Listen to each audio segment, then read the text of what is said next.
All right, good evening. Welcome to the Metro Record Town Hall. We're having a conversation this evening with City Councilor at Large, Tracye Whitfield, and we'll be talking about the property tax rates. And as usual, no long intro. We just jump right into it. Are you ready to jump right into it? Ready? You know I'm ready, D. Okay. All right. So why don't you do a quick introduction to apprise people of the issue, Mhm. tell them why we're here, why we're having this conversation, and why people came out tonight. All right. So, as Daryl said, my name is City Councilor Tracye Whitfield. I'm an at-large counselor for Springfield. Been a counselor for about 4.5, almost 5 years now. And so we are here to talk about the tax rate, how it's set. We just want people to understand the background and the implications on how the property tax rates are set for the residential and commercial side, and how they impact the residents of the city of Springfield. And so for the past let's say week and a half, we've been having discussions. So just to give a little background information, there is a tax committee, and there are 5 individuals that sat on the tax committee this year. It's the Board of Assessor, Peter Greenlee, Wilfredo Lopez was our economist. We had Upper Hill Neighborhood Council member, Ruth Ann Hamilton Stutz, myself, and the Chamber of Commerce president, Springfield Chamber of Commerce president, Diane, and I can't pronounce her last name, or I forgot it right now, but you can look that up on Google. But those were the 5 that sat. And so we discussed which tax factor we're going to choose to set the property tax rate for the residents of the city of Springfield. And so we go through a process where we get all of our information from the assessors and the board chair, and then we make a determination, bring it back to the city council, and then we vote on what we think is the best for the residents of the city of Springfield. For background. So let's talk about what was so critical at that city council meeting. I know the tax rate, I believe, is $17.05 per $1,000 Yes. for taxes. Tell folks what exactly does that mean for people when they see it in the paper? So you have a valuation on your property, and you're going to pay $17 and I think it's 6 cents on the residential side per $1,000. So just basic math, if your property is worth $100,000, then you'll pay $1,700.06. I mean $6. $1,706. So that's just basic math on how you calculate your property tax. Okay. Mm-hmm. So what was so significant about that vote? Let's talk about when I spoke with you the other evening. A few of the counselors were upset about the outcome because of its negative impact on the residents, the property owning residents of the city of Springfield. So right now we're going to talk a little bit about the commercial side, but we're going to focus on the residential side because you guys are the voters. While some of the residents own businesses here, it's just important to know how it's going to impact you. And so the mayor gave a proposal to use. So there's going to be different factors that we talk about. You might be confused a little bit, but we'll get into it and break it down as best as possible. So the city at the end of the year has certified free cash. That's all the money that came into the city or money that we put toward the budget last year that didn't get spent goes to certified free cash. So that and any lawsuits that we receive goes into free cash. So we had a certified free cash amount of $67 million and I think $800,000. And we got that because $27 million of the free cash was built into last year's budget that we did not spend. And then another 40 million came from a lawsuit from Eversource that they paid us to check. So that's how we came up with the number of $67,800,000 of free cash. So the mayor said, well, out of that $67 million, I'm going to take only $6.5 million and use some money that we had said that we would commit last year, which was $3.5 million, for a total of $10 million to reduce the tax burden to the residents of the city of Springfield. When he said he would do that, we said, oh, that's great. That's wonderful. $10 million to reduce the tax burden. That's a great thing to do. However, I didn't think it was enough, right? Because even with reducing the tax burden for the property tax owners, over 50% is going to pay an average increase on their property tax bill that come out, the first one's going to come out in December. They're going to pay an average of $194 on average of an increase in their property tax bill. Okay. What that means is 50% is going to pay $194 on average or more. So you have some property tax owners whose bill is going to be like, because it's based on your property value and it's based on the rate. So you have some property tax owners that's going to have bills of an increase upwards of $500 because it's based on the valuation and it's based on other factors. And then you have some at minimum that will have an average increase of $194. And then on the flip side, the other 50% of the residents or homeowners will see a slight decrease or will not see an increase in their property tax bill at all. That's 50% of homeowners. So I'm saying, okay, we got unprecedented amount of money in the city of Springfield this year. We have $67 million of free cash. Why can't we put another 3.5 million or another 10 million to reduce that burden even further so there isn't an increase? That could have been done also. Mm-hmm. Brought that proposition back to the mayor and he said no, he wasn't going to do it, period.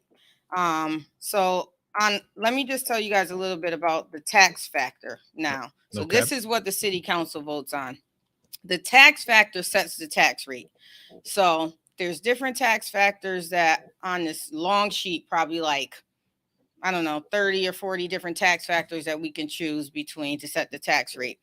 So this particular tax rate, it did decrease the residential property tax by $1.77 per thousand from last year. Okay. And it decreased the commercial side by $2.64 from their commercial property rate from last year.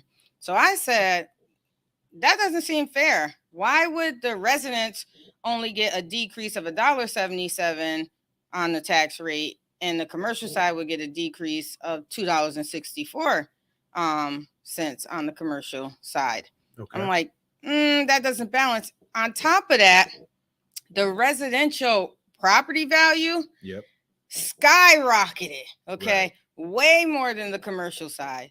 And so I'm like, this just doesn't all make sense. So I said, well, let's get a tax factor that's more of a balance that will give the residents a decrease of $1.97, and it'll give the commercial side a decrease on last year's tax rate of $1.98. Okay. So I said, that's more of a fair balance. There was no tax factor that gave the exact equal amount of a decrease. So, because if that was the case, that's the one I would have chose. I think we should have both got decreases on our tax rate from last year. And so, but I was just trying to find the one that was most fair. And the one that I proposed, the average tax bill without any more free cash being added, the bills would have been on average, it would have been an average increase of $1.51. $151 instead of $194. Wow. So I know that's a lot to take in, a lot to absorb. And it is, because I'm trying to digest it as you speak. Yes. So I'm thinking about, your average resident who really doesn't pay attention to the political process. Yes. The folks who are struggling to live from, they're living from check to check. Paycheck to paycheck. They have their mortgage payment to make. And when your taxes go up, your mortgage payment goes up. Correct. So let me ask, let me ask this question. I'm trying to figure out how to say it. Is there a concern that the percentage of tax title foreclosures may increase as well at some point? Well, if individuals like seniors that's on a fixed income, right, their income isn't going up at the rate of inflation. So if you go to the grocery store, you can see everything went up. Okay. Gas prices are through the roof.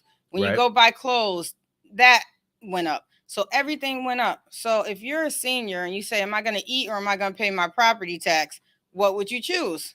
You got to live, right? You got to stay alive. You can't stay alive by paying your property tax. So when you don't pay your property tax, it puts a lien on your property. A lien means like the city now has some ownership. That's called tax title. Mm-hmm. So now the city has ownership. And then if you don't pay those property taxes over a certain amount of time, they can take your house from you. Right. They take your house.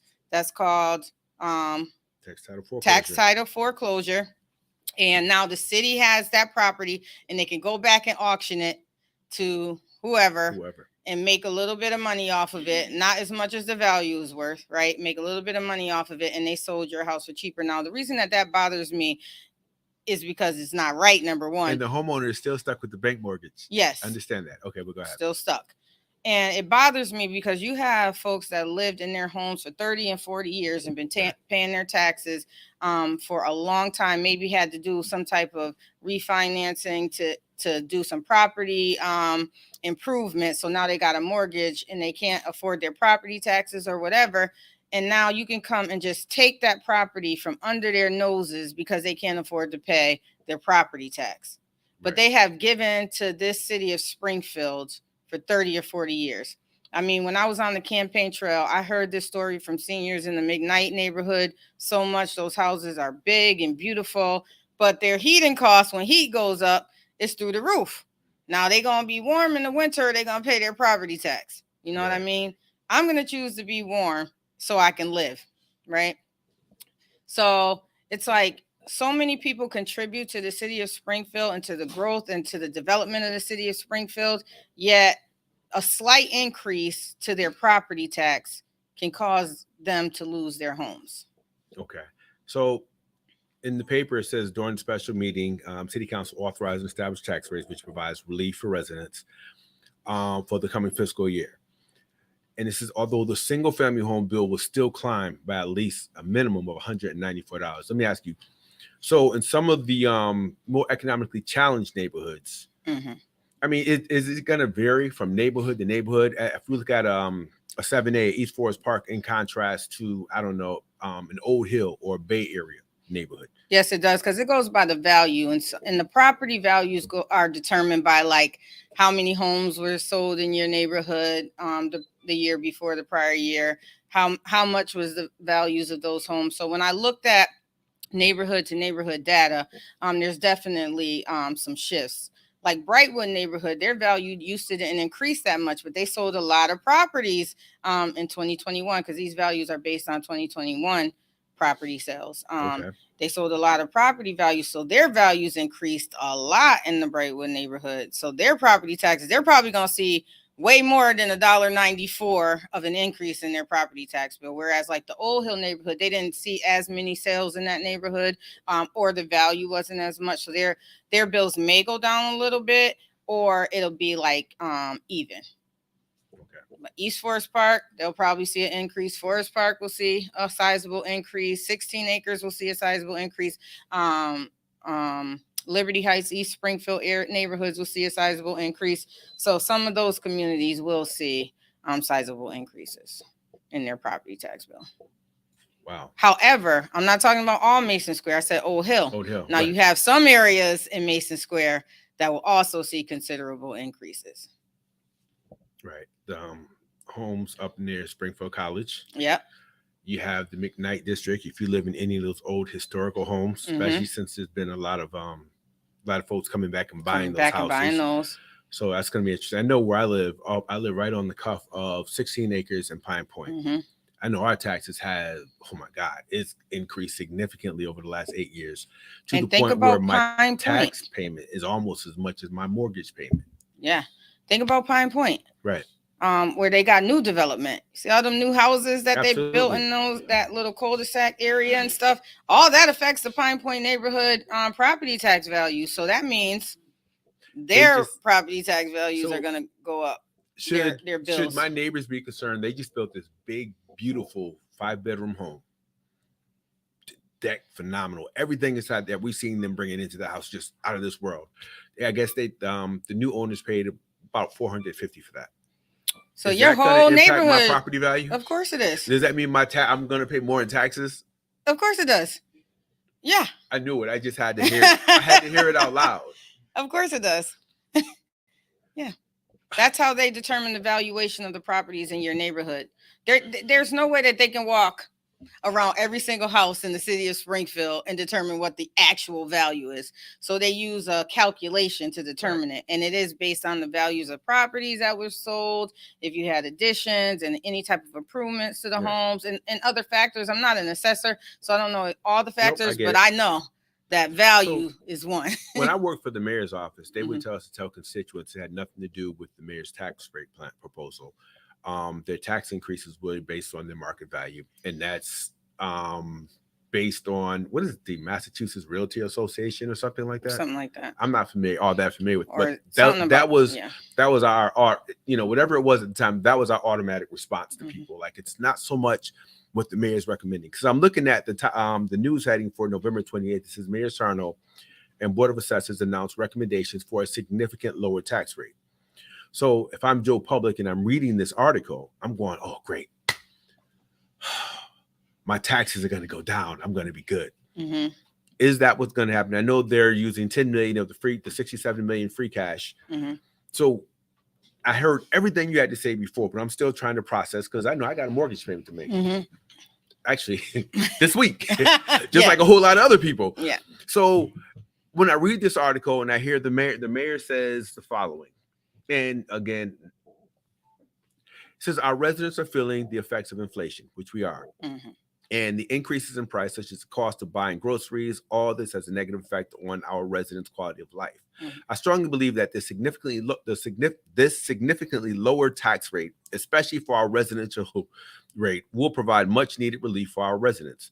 With this lower residential tax rate and the 10 million I have committed to offset the tax levy, 6.5 million from the Eversource settlement and 3.5 million I previously committed, the average single family tax bill, which was set to increase by $575, will now be approximately $194, a $381 increase. This strategic and physically prudent measure is all about the quality of life. Should I read this and be excited? Because it sounds like, wow. The mayor's saying, we gave you guys a discount on the increase. That's all he said. It was going to be an increase of 500. Now it's going to be an increase of 2. Say thank you, Mr. Mayor, because I gave $10 million to get there. Well, Mr. Mayor, you could have gave 15 million to get it to 0. So no, that's just like, we got to stop looking at his press releases as the gospel. You got to read between the lines of what they're saying. That's why he didn't say increase twice. When he talked about the 500,000, he said the average tax bill was going to increase by $565, right? But when he got to the 194, it just says of only $94. It didn't mention increase again. It's still going to be an increase of an average 194, but some people will see an increase of about $500 or more. Okay. You know what I mean? So it's an increase either way. We are in a position that we could have had a 0 increase. It's an unprecedented time. We have never in the history of the city of Springfield had $67 million of free cash. Now, on the flip side, they're going to say, yeah, but if we give that 10 million or 20 million this year, we're not going to have 20 million next year to give. That could be true, or we might have it. You know, we've been having good amounts of free cash since I've been on the council and since I've worked for finance. So that's been since 2014. Okay. We've been having good amounts of free cash where we can reduce the property tax bill, but that's not even the only money that comes into the city. We got MGM money. We just have other funds.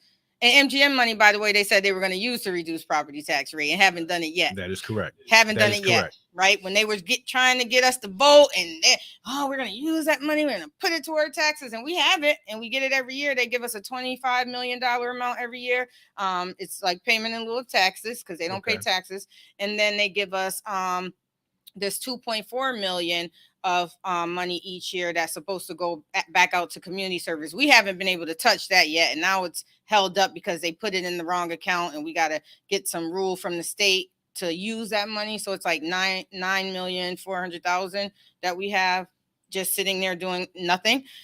We haven't used any of the MGM money to reduce taxes yet. So when they say we're not going to have it and it'll be a balloon payment next year, the balloon payment, they're saying, so if we don't have this money, the decrease from the 500,000 that you would have been paying as an increase to the 194,000, we're going to have to pay that next year because we're not going to have this money to offset or reduce the tax bill next year. We're not going to have it. But then they say, oh, but property values are going down. So property values are going down. That means we're not going to pay the same amount on the bill because they're up right now. When they go down, you pay less, right? That just makes common sense to everybody. I don't think that's really hard to understand. To so they can't have it both ways. We're either going to have this huge balloon payment and property values are going to stay the same, or property values are going to go down. And even with the balloon payment, we will still pay less than the 500 average that they're talking about. So I know it's a lot to take in, guys. And if you don't really know this stuff or understand it, it's a lot to take in. But I'm just trying to like give you a tip of the iceberg on how the conversations go in the city council meeting. This is what we talk about in the city council meeting. When they say that, I think this is unprecedented that the mayor put 10 million. It is because we haven't had it to put 10 million in the past. It's unprecedented. Right. But we have it now and we could do more. We could do a lot more, actually. We could have brought the average tax bill increase to 0. And if I was the mayor or Councilor Hurst was the mayor, I think that that's what would have happened. Okay. So I'm still trying to understand why only 3 out of the 13 councilors felt the need to support this in terms, as opposed to, investigating a little bit further, exploring other options to help residents. As the mayor talked about, we are in the middle of inflation. Well, we're broke. A lot of us are broke. Yeah. A lot of us. So when you talk about a tax increase for FY23, it's like, what's the expected outcome? Is there going to be any resolution for residents? If I'm not mistaken, I think he's increased taxes consistently for the last 8 years. Or 8 am I years. wrong? 8 years we have had a tax increase to our tax bill. 8 years straight. 8 years straight. On average, so if we're going back to the average number, that's a $1,062 increase over the last 8 years. And that's on average. That's on the low end. Okay. So those folks are on the high end. They probably seeing a $2,000 to $3,000 increase over the last 8 years on the high end. Let's see. Patrice Cotto said, did the city council approve the mayor's plan? And if so, why? I believe she was just explaining that. What was her justification for voting in favor of that? So I can't speak for any of those counselors because I voted no. I did not vote for the mayor's tax factor. I actually proposed a new tax factor because he already said no, he wasn't going to give more free cash to reduce the tax rate. So I proposed a tax factor that would give our residents more of a relief, probably like $64, $60 more of a relief. Okay. But it was a tax factor that was fair, that gave the residents of the city of Springfield a $1.97 decrease from last year's rate that they were paying, and commercial $1.98 reduction of the tax rate that they were paying last year. The mayor gave only the residents $1.77. I would have gave 20 cents more. Okay. And he gave the commercial $2.64 of a decrease. Now he gave the businesses who the owners don't live here, most of them, right, who, yes, they create jobs and do all these wonderful things, but sometimes they own like nice big buildings like this and they live in another part of the state, right, and they rent it out. And so he gave them more of a decrease so they can keep money in their pocket for their communities. Not to mention 5 o'clock in the evening, 4:30, 5 o'clock, you see everybody driving out of town. They're driving out. So we're giving extra benefits or extra preference to the business community. Yes. When the vast majority of them only hire residents from outside the city. Correct. So not only do we now have a displaced tax base, mm-hmm, we're kind of feeding in and supporting that system with our dollars exiting the city every day. But this isn't anything different than he's been doing. He's been giving more relief to businesses overall, historically, than he gives to the residents of the city of Springfield. That's just something I want to throw out there for y'all so you guys can start being aware of that. Look at what he does for the businesses. Okay. He gives them, he just gave the Pignellis and Wynn 6.5 million. But even before that, they had already got, I think, like 2.4 million for the demolition of the Elm Street project. Wow. So he gave them another 6.5 million, yet he doesn't want to increase what he's given as a tax breaks to the residents of the city of Springfield. None of that balances out for me. Was there any conversation around the trash fee? in terms of offering relief for residents. That extra $75 to $80 is significant. It is. It's the $90 that we pay, or Is the it 90 $75. now? It is 90. I And just pay it. I don't even. Yeah, I don't even you got to think pay it, right? Or you could Right. get a lien or something on your property or something. But the $90 for people that's over 65. If you're 65 and older, there is a relief, and you pay $75. Okay. Yeah. So I'm almost there. Thank the God. the trash fee, we didn't really get into the trash fee that much, but Okay. you asked me a question about the other counselors, and I would encourage residents to ask them. Counselor Hurst, Counselor Govan, and myself all voted no, because we said folks can't afford it. Right. They can't afford it when they got to pay so much more for food just to eat, just to survive. With a $67 million surplus, does the city need to increase taxes? No. With the 27 million, that had nothing to do with the Eversource, they didn't need to. So that means they're over budgeting each year. If we have this grand amount, if we have 27 million of free cash, right? So this is when the property tax rate is really set during budget season. And I need everybody to understand this, because budget season starts about February and goes to about June. Okay. So what they do is say, okay, here's all of our expenses. Now we got to make sure we get the revenue in to cover these expenses. And so they say, in order to do that, we can pull money from this grant. The state's going to give us this. We're going to get all these funding sources in to cover those expenses. But if those revenue sources don't cover it, then this is how much we need to collect in property tax. So that's what your increase is based on, the property tax that they build into the budget, and they say we have to collect this amount. So when it comes time to set the tax rate, the amount is already set that we have to collect. Okay. Now we got to pick a rate to make sure that we collect this amount. Okay. Okay. So during budget season, and I've been saying that, and I've been telling the counselors that we need to look at the budget. How can we trim the property tax number? Now, we don't approve the revenue side. We only approve the expenditure side. But if we cut expenditures, that means we can cut what we need to bring in for revenue. Right. Right. So they're saying, oh, we need to increase property taxes by, let's say, 27 million. But then at the end of the year, we got $27 million surplus that we didn't spend. So all these fake expenses that you guys put in there, we didn't even spend it on it. Now we got a surplus, and we're going to still increase property taxes next year. That's not good budgeting. And I'm still at a loss for why the other 10 counselors seen it, especially those who represent some of the poor neighborhoods. Again, I can't speak for any of my colleagues. I know you can't. And it's not even a question. It's a facetious question. It is. It's like Councilor Mike Fenton said, he's in support of the financial order, said it's an outstanding $10 million of taxpayer relief. It's unprecedented. He didn't think that the 10 million was, he didn't think that the 10 million, I do think that the 10 million is appropriate, which is what he said. And I wouldn't characterize it as an aggressive figure. Can I just say one more thing? I'm listening. They always talk about, we don't want to go back to the financial control board time, right? We don't want to go back to, now I started working in the city the year after they went into the financial control board, right? But if you guys think about who was on the council, Mayor Sarno was on there. Yeah, he was. City councilors have the fiscal responsibility.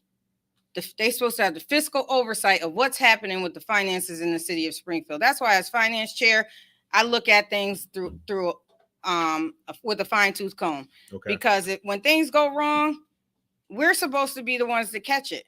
We have the fiscal responsibility. So 2 years prior to the financial control board coming in, Mayor Sarno had been on the city councilor for some time. He'd been on the city council. So we can't keep looking at personalities. We got to keep looking at track records and traits of what's happening. If he was on the city council right before it went into the financial control board, they was mismanaging funds back then under his watch, and the city councilors wasn't catching it. Okay. They wasn't catching it. And that's just the fact. But that's their responsibility. We have a fiduciary responsibility to the city of Springfield to make sure the funds and the property tax and the taxpayers' money is not spent and mismanaged. And under his watch, that didn't happen. What can residents do? I mean, aside from read the paper and just, look at the headline, Mass Live seems to support anything that they put out. Mm-hmm. So it's like if if it's in the paper, if it's on Mass Live, how do you argue with it? How do you fight with City Hall? How do you fight the bureaucracy? What can residents do? I know this isn't, we're walking into an election year, and this is not a campaign program. We're not here to advocate, endorse, or push any particular candidate. But when we talk up, there's the electoral politics, and then there's the political process itself, which should be facilitated by constituents, making sure that their voice is heard, making sure that anything that they're pushing for is advocated for and put into motion. Correct? Correct. When we look at this, we're going to 9 years of tax increases, right? No, this is the 8th year. This will be the 8th year. This is the 8th year. Okay, well, we're looking at 8 consecutive years. What should residents be doing? Should they be showing up at city council meetings? Should they be writing letters to, the mayor's administration? Should they be contacting TJ Plant? What can people do? Because a lot of folks, you feel like after you vote, I just feel powerless. I don't know what's going on. I don't understand what they're talking about. But in the meantime, this is impacting my budget. Right. They can do all of the above. They can ask TJ Plant. Like, everyone that works for the city works for you. They're all paid off of the taxpayer dollars. Right. So whenever you have a question on anything, you have the right to call any staff in any city department. You have the right to question Mayor Sarno. You have the right to question city councilors. Right. And we just got to educate ourselves. I remember when I wasn't too involved in politics, and I didn't know all of these things either. Okay. And I didn't really get involved until I started working for the city. And I'm like, hold up, what they're doing with this money ain't fair. I never heard about this in my community, in the Black community. I never heard about this. I never heard the Latino folks coming and running and telling me about these programs, but their programs are here, yet they're not coming to our communities. And I remember keep saying that in different community meetings, and they were like, well, we got to do something about that. We got to get somebody in there who's going to educate us on it. And they was like, somebody got to run. And that's why I ran. I said, I'll do it.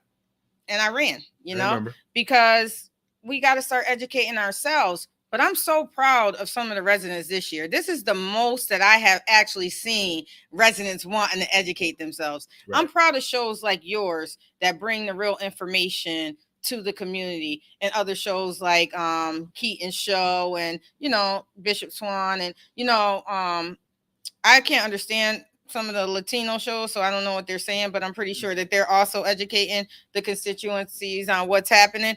So I'm just really proud of what's happening. Like, the awareness is coming. And what I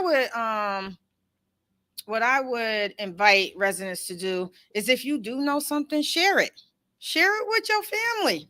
Educate them. Let's keep educating each other, and then just have this bouncing ball of education going around. And then if someone asks you a question and you're stuck, people will call me off the chain. Right. And if I can't get back to them, or I forget, then they might say some things about me. But we got it's 13 of us. 13, yeah. And you should know who your ward counselors are. You should educate yourselves on that, who your ward counselors are. And then there's 5 at-large counselors, and there is 7.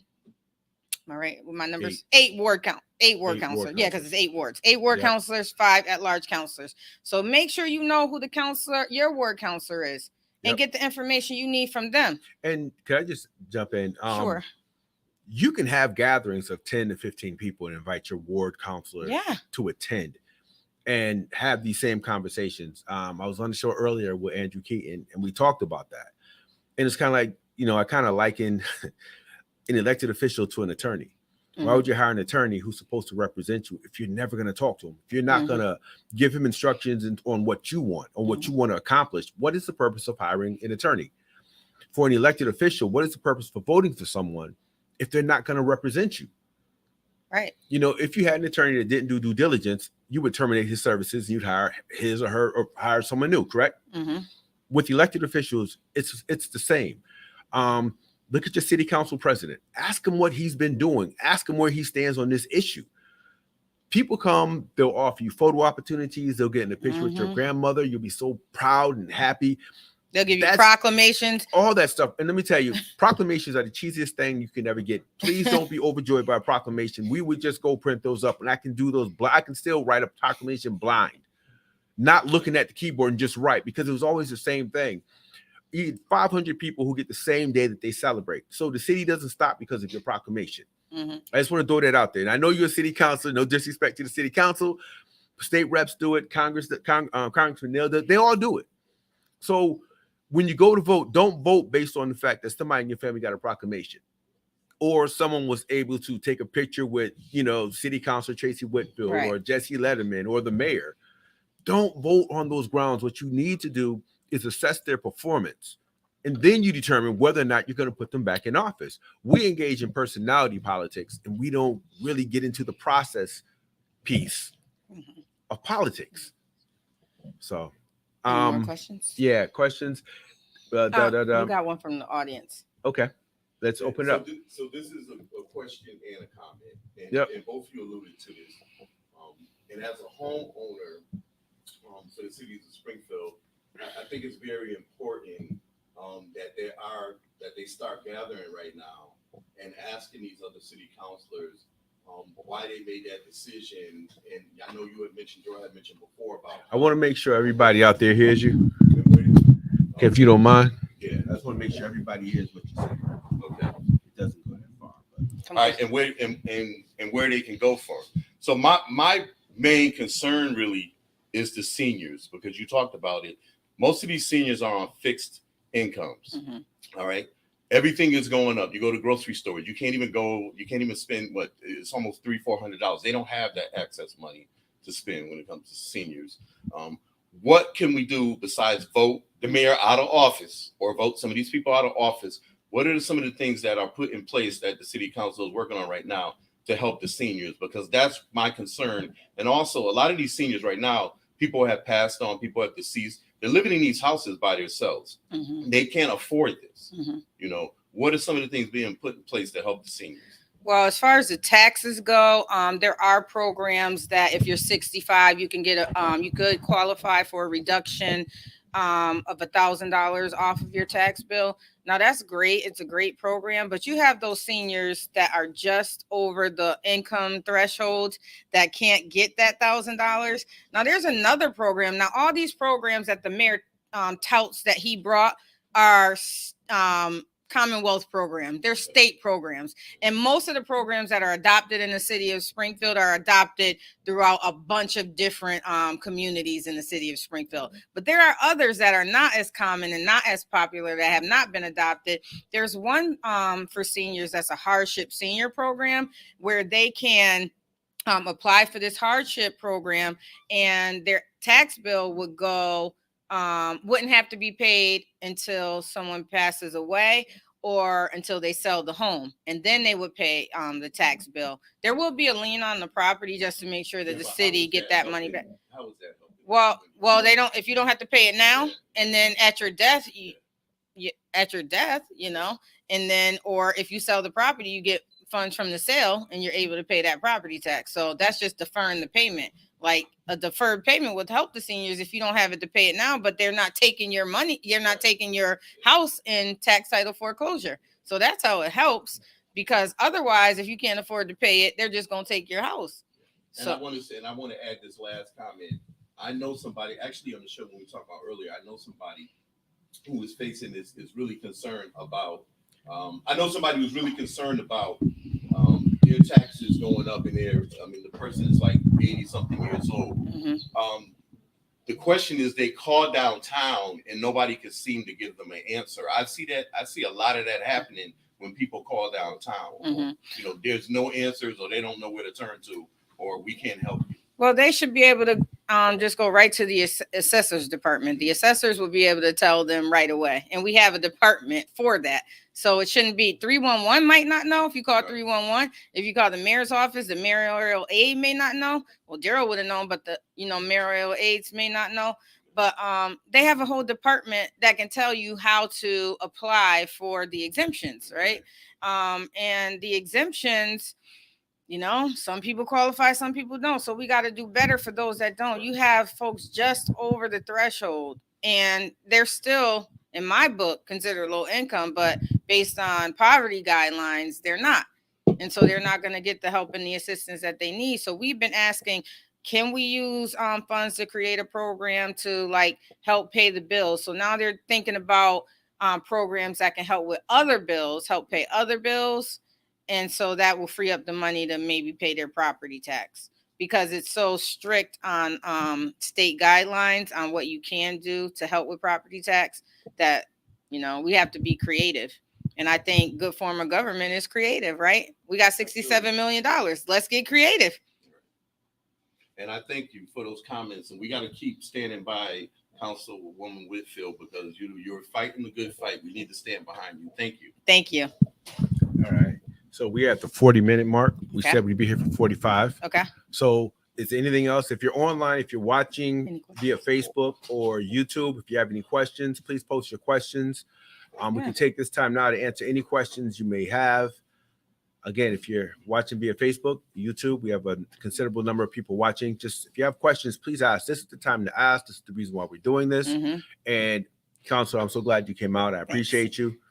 I'm glad for you having me. You always have me and let me express my voice. Sometimes it's hard to get on other shows because they don't want Tracye Whitfield to be Tracye Whitfield. They don't want me to tell the truth, right? But I'm going to always tell the truth. And, if it's wrong, it's just wrong. Right. If it's wrong, it's just wrong. And I think that sometimes, like you said earlier, personality get in the way. And I think that misguided loyalty is getting away. Absolutely. So we can't say, well, I like Mayor Sarno and he's my friend, so I'm going to vote for what's wrong. That doesn't make any sense. I have a lot of friends that I don't agree with, and I'll tell them, but we still friends at the end of the day. And if you have a friend that's not going to talk to you, because Mayor Sarno used to be my friend, but now he doesn't communicate with me at all because I don't agree with everything he say. Well, that's not a friend that I want in my circle. Because I should be able to tell you the truth. We should be able to agree to disagree. And then the next day go and have a cup of coffee or go to the movies together.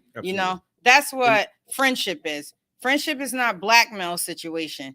Friendship doesn't mean misguided loyalty mean if you going to jump off this cliff, I'm going to jump with you because you're my friend. That doesn't make logical sense to me. So I'm going to encourage counselors that are doing that to stop it. Stop that. Look at the issues. Look what's going to help your constituency that votes you in. You don't have to like me at the end of the day, but you're going to vote against Tracye Whitfield and do wrong by the constituency, or you're going to do right by the constituency and maybe agree with Tracye Whitfield. Right. You got to do the right thing. Got to do the right thing. This life is all about sacrifice. If you're going to be involved in the political process, if you decide you want to be a community organizer, community spokesperson, activist, whatever the case may be, the minute you step up to that plate, it's all about accountability.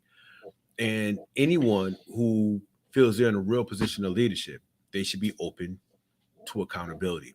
When it gets to the point where, as an elected official, you're so afraid of another elected official that you don't do due diligence and you don't react in the right way or make the right decision, that's a problem.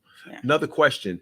What is this? I guess there was something said about the police department, and there's something else you guys voted on. Do you want to expound on that, or you want to save that for another day? Nope. Let me put it out there right now. Okay. I like to put it out there. So we went into executive session and we had a conversation. So we came back out and we had to vote on giving money for another police misconduct case. Okay. Right. So I laughed. You want me to get more money for police doing wrong? Now the mayor stands by the men in blue all day long, even if they doing right and wrong. The men in blue, I'm not saying the men in blue don't work hard. I got police officers in my family. I'm the co-chair of the Mason Square C3. I work with police officers on a weekly basis. I love what the good officers do for us in the city of Springfield, the good ones. Now we know that there's good and bad in everything, but the bad ones are out here beating up my cousins. And we got to pay for the damage that they're doing. Right. We got to pay for that. When I say we, I mean all of you, taxpayers. And so they asked us to approve funds to pay a police misconduct case. So in executive session, we get all the details about the police misconduct case, what happened, and we want to settle these cases so we don't have to pay more if we go to trial. That's the reason that they like to settle, so we don't go to trial and pay more money. Okay. And I said, I'm not accepting, I'm not going to vote yes on another police misconduct case until we do right by property tax. Do right by property tax, give the residents relief, And then I will support paying police misconduct cases. But make sure those police are going to the training they're supposed to go to. Make sure they're getting certified or decertified, since that's now a state law. Make sure that all these things are happening, because they drag their feet when it comes to the DOJ report, and they drag their feet on police training, and they drag their feet on certain things when it comes to the police department. So they're allowing, and I'm going to say allowing because they're encouraging it, actually, because what you allow, you encourage. Correct. So they're allowing these police to misconduct and do these wrong things to people, and they want us to vote to use taxpayers' money to pay for the wrongs of these particular officers. Right. So I said, I'm not voting for that. And the only ones that voted no on that transfer from free cash, same money that we talking about, or reserves that come from free cash, was me and Councilor Hurst. And how much money was that? I think the whole financial order was $165,000, but over the past 10 years, it's been over $9 million. So I'm asking them to go back 15 years, and I'm pretty sure it will be closer to the 15 million range. So they spent over $9 million over the past, I guess, throughout the course of this current administration. Yes, throughout the course.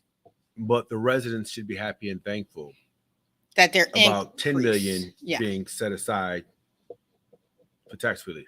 Yes. Huh. So I laughed Okay. right in the meeting. I said, that doesn't make logical sense to me. Right. You want to go ahead and keep paying these police misconduct cases. We paid, I think, $2 million last year and this and that, but you don't want to do the right thing and give more relief to the taxpayers whose money you're actually using to pay this police misconduct case. Right. Maybe that's why it has to go up every year, because we got to make sure we have that cushion to pay police misconduct cases. So now we got to increase y'all property taxes. Last question. Last question from Patrice Cotto. Are the council meetings in person? When are they held? And do you need to register in advance to attend? So you need to register in advance for public speak out. So we usually meet every Monday. They are in person and they're virtual, so you can attend either way. Right now, since COVID, they were virtual during COVID. Now they're hybrid, so you can register either way. You can ask for the link to attend the meetings, Okay. or you can go in person. To speak out on issues, it's called public speak out. That's usually at 6:30 the Okay. Mondays before our meetings. What exactly is the speak out? What can people do during the speak out? Can you That just talk public about that a speak little bit? out, so there's 6:30 on Mondays that we have meetings. We usually don't have meetings on the second Monday of the month, but every other Monday of the month, we have city council meetings. Okay. So you can sign up for public speak out to speak on any topic that you want. Any topic that you want city councilors to hear, any topic that you might want us to get back in touch with you, you can come to public speak out and speak on anything that's important to you. Now, school committee has the same thing. So if it's an issue with the school side, I would suggest that you go to the school committee public speak outs. But if it's city related, I mean, you can come speak to the schools, but I'm saying I think that would be a better avenue for you.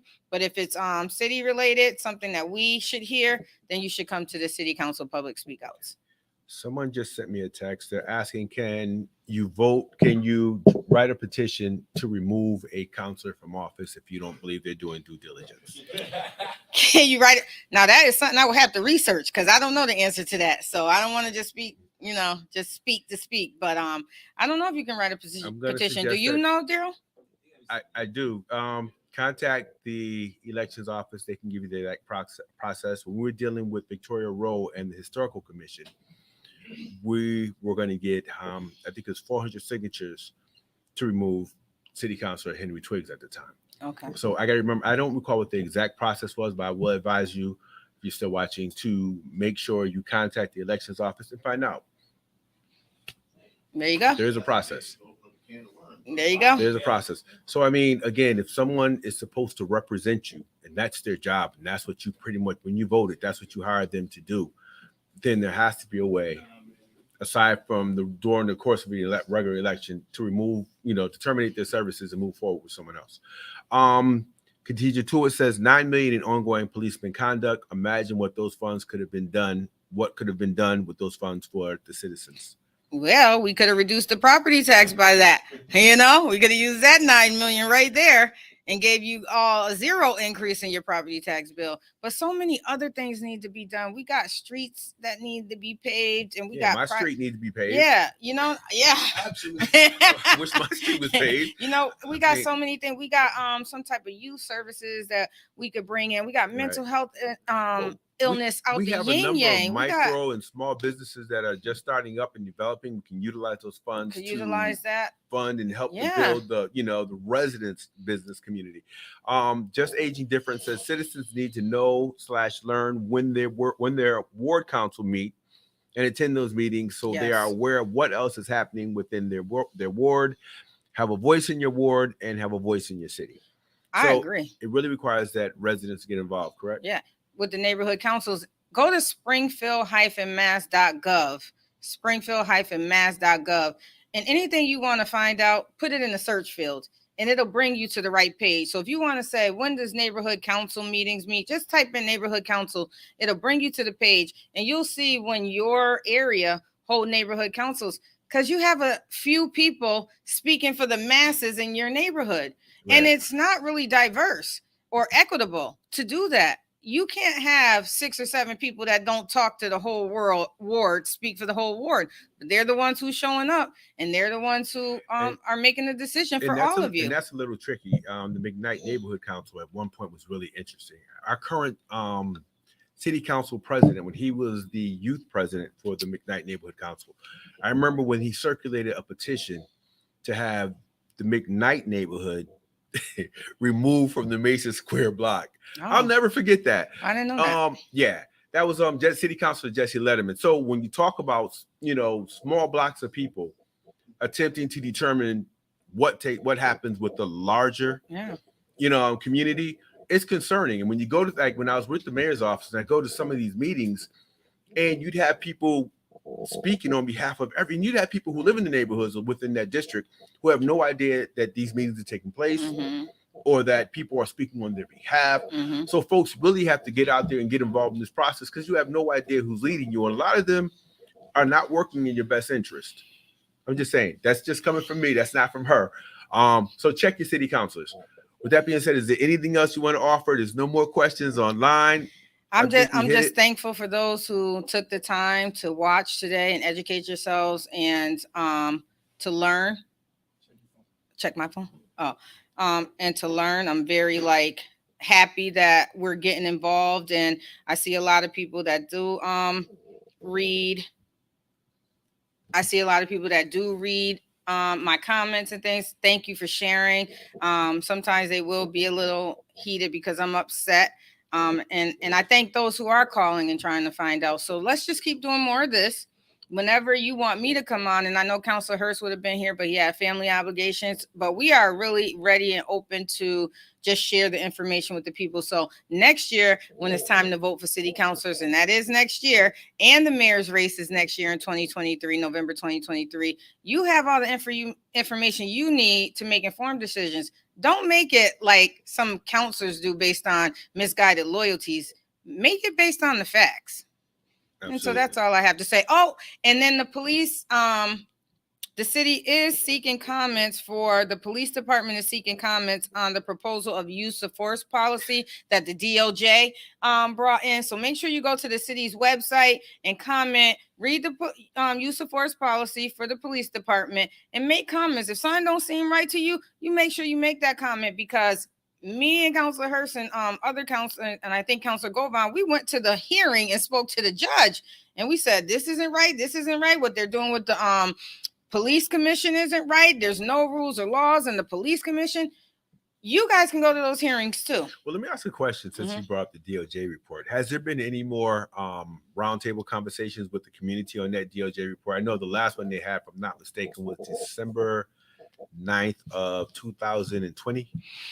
Has there been another one? there actually has. There've been like 3. And I know that I posted them on my page. There was one with attorney Rachel Rollins last month. And there was a hearings one where, and that was through was Zoom. Through the Zoom. And who organized that? Her office. It was her office that organized it. But has the mayor addressed it publicly since? I never even seen him address it publicly. Well, they were supposed to when they had the roundtable conversations. That's what I was talking about. Oh, yeah. the roundtable conversations that he doesn't reply, which those or the ones that he doesn't come to. So I'm just kind of curious. Do you think know. it would be possible for us to have a conversation like this with someone from the administration and the police department to talk about the DOJ? I think if enough citizens request it, then that will put pressure on the mayor to hold it. But it has to be an open forum where they're actually going to dialogue. It can't be these forums where they say, okay, they pop you into the meeting, you say what you got to say, and then they pop you back out. Well, I'm thinking community-led conversations. I think, yeah, and let's invite them. Not out of his office or out of the police department. It's up to them if they're going to show up. Okay. You can always invite them to anything. I know Pioneer Valley Project and NAACP invites them. Tara Parish. Yeah, Tara Parish and Bishop Swan. They invite them all the time, and they wasn't showing up. So we can invite them all we want. Mm-hmm. Will they show up? That's another thing that you got to look at. If someone don't want to show up and talk to you in your face publicly, then they're hiding something. Right. Invite me. I'll be there if I can. If I don't have another family obligation or something, I'll be there. The conversation that's worth having. I think so. I think that should be the next one. You jump on it while it's hot. Okay. And then I will let you guys know who's better equipped than me. Now, on the financial side, I'm your person, but there's folks better equipped than me to answer the questions when it comes to the DOJ report and answer questions like that. Okay. Eternal Rachel Rollins, if you guys want to get her in the room, we would like to. Oh, you will really love it because she is the truth. All right. So with that being stated, Patrice Carter said the Pine Point Council meeting is on December 13th at 7 p.m. I'm not sure. Can you share where that meeting takes place? If it's virtual, just list it. Khadija Tuat said, thank you so much for the valuable information. Welcome. Patrice also said, thank you for sharing all this information. I hope you do more of these in the future. We definitely plan to. Yep. It's that time. Dallas Clark, shout out to Dallas Clark. He does great work. He says, thank you, Tracye, for the good work you do, I guess. And there's a lot of people saying thank you for the good work. And let's keep this up. Thank you so much for coming out, Councilor Whitfield. We deeply appreciate you. Teresa Cooper Gordon says, continue to drop the information to the community. Keep building. Thank you. And come in public sometimes so we can chat it up after the meeting. That's when you really get some of the deep conversations going after. We had some deep conversations before. We're going to have a few minutes after. So come in person sometimes and let's get to know each other better. Patrice says the Pine Point Council meeting takes place at the Pine Point Library. And that, again, is on December 13th. And I think she said 7 p.m. So it's in the comments, just, get out there, get involved in your neighborhood. Yeah, 7 p.m.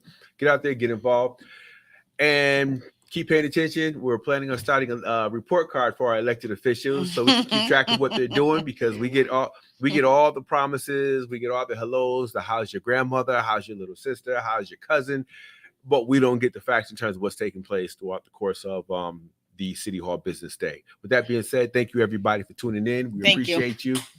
And thank you, Councilor. Thank you. Thank you for having me. All right.